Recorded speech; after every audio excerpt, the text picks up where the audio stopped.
EVM पर फंस गया चुनाव आयोग। चुनाव आयोग की कांग्रेस ने खोल दी पोल। चुनाव आयोग दे रहा है सफाई, हमारी ईवीएम सुरक्षित। विपक्ष का सवाल, जब इतनी ही सुरक्षित तो हमें जांच क्यों नहीं करने देते। ईवीएम पर देश भर में हंगामा मचा हुआ है। सिविल सोसाइटी और सुप्रीम कोर्ट के वकील सड़क पर उतर चुके हैं। तमाम राजनीतिक दल सवाल उठा रहे हैं कि आखिर जब ईवीएम सवालों में आ ही गई है तो फिर क्यों नहीं बैलेट पेपर से चुनाव करा लिए जाएं। लेकिन चुनाव आयोग ने भी एक ही रट लगा ली है कि चुनाव तो ईवीएम से ही कराए जाएंगे, जिसे जो सवाल करना है वो कर ले, हम किसी के सवालों का जवाब भी नहीं देंगे।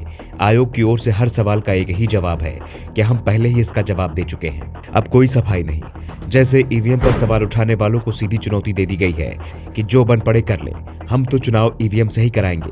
ऐसे में सवाल उठ रहे हैं, क्या चुनाव आयोग का काम सिर्फ चुनाव कराना ही है, क्योंकि उसका काम निष्पक्ष और पारदर्शी चुनाव कराना नहीं है।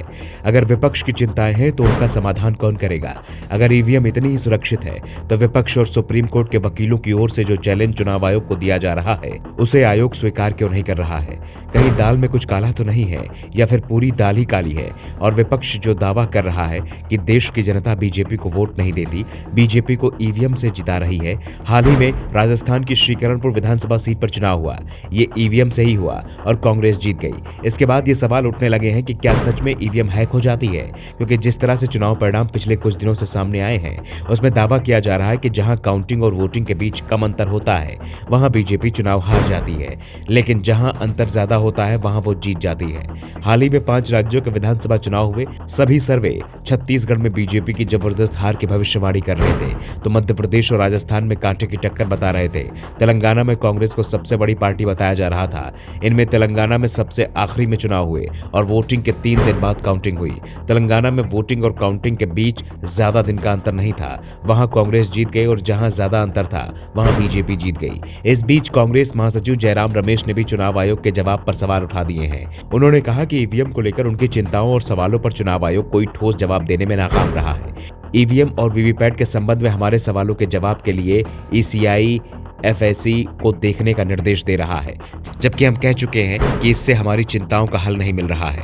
रमेश ने कहा कि यही वजह है कि हम बार बार कह रहे हैं कि हमारी बातों को सुना जाए। यह भी आश्चर्यजनक है कि आयोग न्यायिक आदेशों की आड़ ले रहा है। साथ ही हमें यह भी याद दिला रहा है कि ईवीएम और वीवीपैट के मुद्दे पर दायर जनहित याचिकाओं को मॉनेटरी कॉस्ट के साथ खारिज कर दिया गया है। जो भी हो, इन मुकदमों पर उठाए गए सवालों पर कोई असर नहीं है। आयोग अच्छी तरह से जानता है कि वीवीपैट से संबंधी किसी भी न्यायिक कार्रवाई का लंबित होना आयोग को भारतीय दलों के सुझावों पर चर्चा करने या सुनने से नहीं रोकता है। ऐसा कोई न्यायिक आदेश नहीं है जो इस आयोग को भारतीय दलों के नेताओं से मिलने से रोकता हो। यह अनुरोध एक राजनीतिक गठबंधन की तरफ से किया गया है, जिसने मुख्यमंत्री और बड़ी संख्या में प्रतिष्ठित नेता दिए हैं। इसने 2019 के चुनाव में 60% से अधिक वोट हासिल किए हैं। फिर भी आयोग इन दलों को मिलने का कोई मौका देने से इनकार कर रहा है। यह बहुत दुर्भाग्यपूर्ण है। Bureau report, the Navdarpan news.